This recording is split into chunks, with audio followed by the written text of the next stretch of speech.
Paramount finally made it official. A brand new live-action Teenage Mutant Ninja Turtles movie is on the way, hitting theaters November 17th, 2028, right on Thanksgiving weekend. The studio is already treating it like one of their big holiday tentpoles. The whole thing is designed as a hybrid of live-action and CGI, basically the same approach Paramount used for Sonic, where real sets and actors share the frame with fully digital heroes. The name that really caught everyone's attention is producer Neil H. Moritz. In Hollywood, this guy has a reputation for pulling off huge blockbusters almost out of thin air. He's behind the Sonic trilogy, a chunk of the Fast and Furious movies, and a long list of successful family franchises where he combines big visuals, high energy, and tight, reliable storytelling. From a production standpoint, the project's in very capable hands. But that's exactly why the announcement landed a little awkwardly for a lot of TMNT fans. This is a full reboot, and the studio is being upfront about its family-friendly tone. It's not going to be a darker teen-driven story, and it's not aiming for something more mature. Paramount is clearly targeting the same broad audience that helped Sonic blow up at the box office. The Turtles' origin will get a new spin, maybe with touches from the early cartoons or classic comics, but the overall vibe is set to be lighter, softer, and way safer. And that stings a bit because fans were expecting something totally different before this. Everyone had been waiting for The Last Ronin to finally get its big screen adaptation. That one was shaping up to be brutal, emotional, and unapologetically adult with an R rating. Walter Hamada was producing it, the studio was hunting for a director, and it really felt like Paramount was ready to take a bold swing at the darkest story in the franchise. But after a wave of restructuring inside the company, the strategy shifted. Family-first projects are now the priority. Even though R-rated superhero films and big brand releases often make serious money, the studio apparently decided that launching something that heavy right now is too risky. Still, The Last Ronin isn't cancelled. It's not scrapped, shelved, or buried. It's just on hold. There's already a full script, and insiders say some seriously strong writers, people connected to Joker, worked on it. The script is safe, it's sitting at the studio, and if the new family-friendly reboot hits the way Paramount hopes, they could easily bring The Last Ronin back into development. For now, all eyes are on the new live-action TMNT reboot dropping in November 2028. Pre-production is about to kick off, the team is coming together, the visual direction is being shaped, and the tone of a whole new franchise is being built from the ground up. And from the way things are moving, it's clear Paramount wants the Turtles to become their next big, long-term family series. It's pretty easy to see why Paramount's producers and shareholders are going for the safest possible strategy. They want a project that pulls in a huge audience with no surprises, no major risks, and solid holiday numbers. And when you look back at Seth Rogen's Mutant Mayhem, the logic becomes even clearer. The movie made its money back. It did well at the box office, it performed great on streaming, but it still wasn't some cultural explosion. A success, absolutely, but not a mega hit. And the cancellation of the Tales of the Teenage Mutant Ninja Turtles spin-off, which didn't get renewed for more seasons, shows that particular lane didn't scale the way the studio hoped.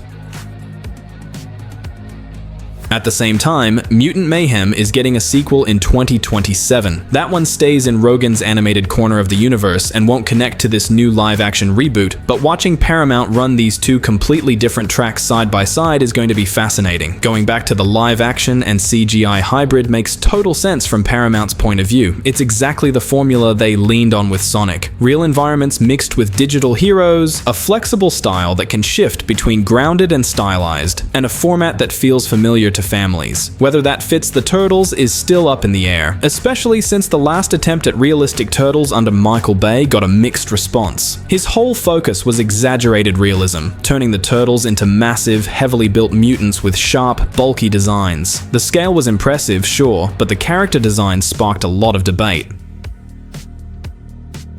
By the second movie, Bay clearly tried to soften everything. Brighter visuals, warmer colors, and choices closer to the classic versions to bring back at least a bit of stylistic familiarity. And honestly, if you rewatch those films today, they work just fine as mid-2010s blockbusters. You can argue about the questionable turtle designs or how Megan Fox's April always felt slightly out of place, but at the end of the day, they were loud, energetic, totally watchable studio movies from that era. What's crazy is how fast time moved. It's been almost 10 years since the second one, a full decade without the Turtles hitting the big screen in live action. In that sense, starting fresh makes perfect sense. As much as everyone wanted The Last Ronin, a brutal, atmospheric, R-rated adaptation, the studio decided to reboot the brand in a way that guarantees the widest audience and resets the franchise from the ground up.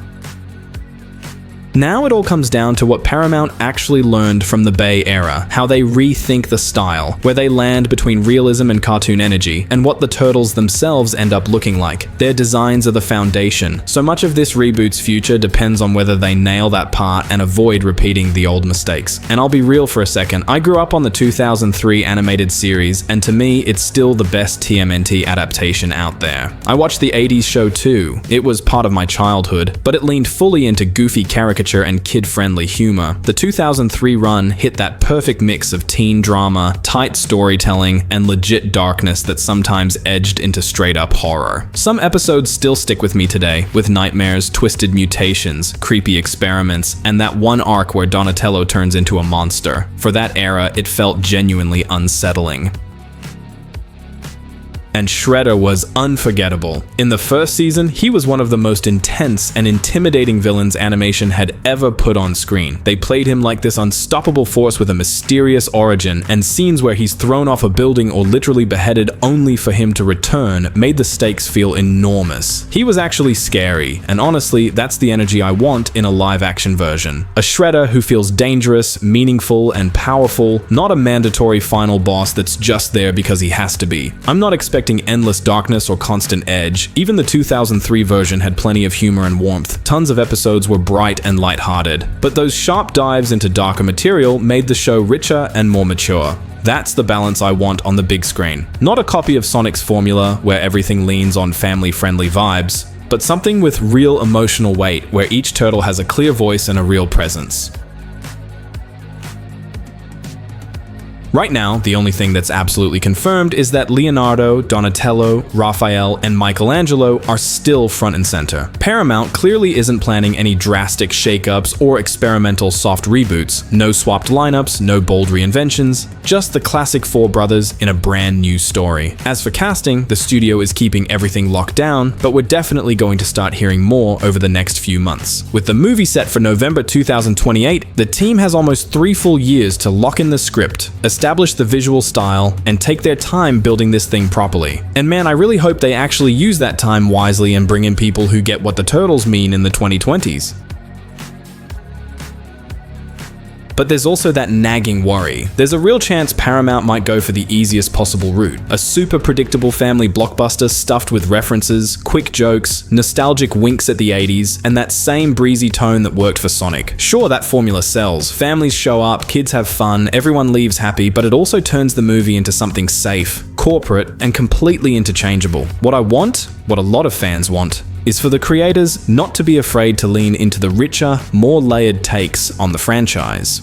The 2003 animated series is a perfect blueprint if they need help finding that sweet spot between fun and genuine weight. And the biggest wildcard in all of this is the design of the Turtles. That alone could win over the fan base instantly, or turn people against the project before a single trailer drops. Personally, I picture something close to their look in Injustice 2. Human-like proportions, a recognizable silhouette, clear strength, and physical presence, but without going overboard like Bay's bulky, Hulk-sized versions. If the studio can hit that middle ground, not hyper-real, but not cartoony either. That's already a massive victory. That's why I'm really hoping this reboot doesn't just copy a proven studio formula. I want it to feel like its own thing, with its own voice. A movie that respects the legacy, but still brings something fresh and alive to the table, instead of chasing someone else's success.